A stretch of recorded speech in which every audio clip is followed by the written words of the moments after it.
വേദിയിലും സദസ്സിലുമുള്ള ആദരണീയരെ ഗുരുജനങ്ങളെ സുഹൃത്തുക്കളെ, ഞാൻ സത്യത്തിൽ സിനിമയിൽ അഭിനയിച്ചു തുടങ്ങിയ കാലത്ത് സ്റ്റോപ്പ് വയലൻസ് എന്നൊക്കെ പറയുന്ന സിനിമയുടെ ഷൂട്ടിംഗ് സമയത്ത് വൈറ്റിലെ ഒരു ഫ്ലാറ്റിലാണ് സിനിമ ഷൂട്ട് ചെയ്തത്. എറണാകുളത്ത് നിന്ന് ഷൂട്ടിംഗ് കഴിഞ്ഞ് രാത്രി കാറിൽ കയറി തിരുവനന്തപുരത്ത് പോയി മറ്റൊരു സിനിമ ഡബ് ചെയ്ത് വെളുപ്പിനെ തിരുവനന്തപുരത്ത് നിന്ന് കാറിൽ തിരിച്ച് എറണാകുളത്ത് വന്ന് ഷൂട്ട് ചെയ്യാറുണ്ടായിരുന്നു.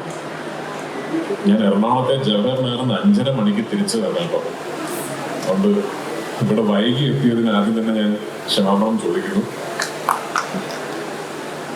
അത്തരത്തിലായിരുന്നു ട്രാഫിക്കും ബുദ്ധിമുട്ടുകൾ. ഒരു കാർഷിക മേളയിൽ വന്ന് ഒരു പ്രസംഗമോ പ്രഭാഷണമോ നടത്താൻ മാത്രമുള്ള ജ്ഞാനമോ അറിവോ എനിക്കില്ല. ഞാനൊരു സിനിമാ നടനാണ്. പക്ഷേ ഈ രാജ്യത്തിന്റെയും ഒരുപക്ഷെ ഈ ലോകത്തിന്റെ തന്നെ സാമൂഹികവും സാമ്പത്തികവുമായ ഘടനയുടെ നാഴികക്കല്ല് കർഷകരും കാർഷികവുമാണ് എന്ന് തിരിച്ചറിയാനുള്ള വിവേചന ബുദ്ധി എനിക്കുണ്ട്. അതുകൊണ്ട് തന്നെ രാഷ്ട്രീയവും സിനിമയും കായികവും ഒക്കെ വാർത്തയും ആഘോഷവുമാണ് ഈ കാലത്ത് കർഷകരെയും കാർഷികത്തെയും കേന്ദ്രീകരിച്ച് ഇത്തരത്തിലുള്ള ഒരു മേള സംഘടിപ്പിക്കുന്നത് എന്തുകൊണ്ടും അഭിനന്ദനം അർഹിക്കുന്ന ഒരു സംഭവം തന്നെയാണ്. ഒരു ഓർമ്മപ്പെടുത്തൽ കൂടിയാണ് ഇത്തരത്തിലുള്ള സംഗമങ്ങൾ എന്ന് ഞാൻ കരുതുന്നു.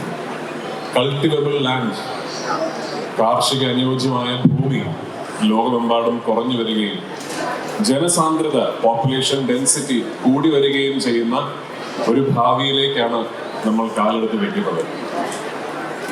അത്തരത്തിലുള്ളൊരു കാലഘട്ടത്തിൽ ഏറ്റവും എഫിഷ്യൻ്റായ അഗ്രികൾച്ചർ മെത്തഡോളജിയും ഏറ്റവും സ്കിൽഡായ അഗ്രികൾച്ചറിസ്റ്റുകളെയും വാർത്തെടുക്കേണ്ട ഒരു ഉത്തരവാദിത്വവും കൂടി നമ്മുടെ സമൂഹത്തിനുണ്ട് എന്ന് ഞാൻ ഉറച്ചു വിശ്വസിക്കുന്നു.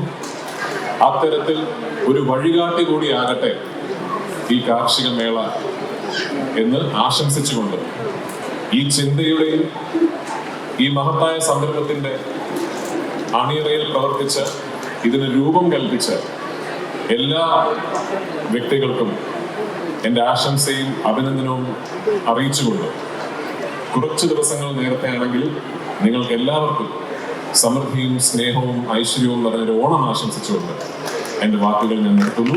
നന്ദി.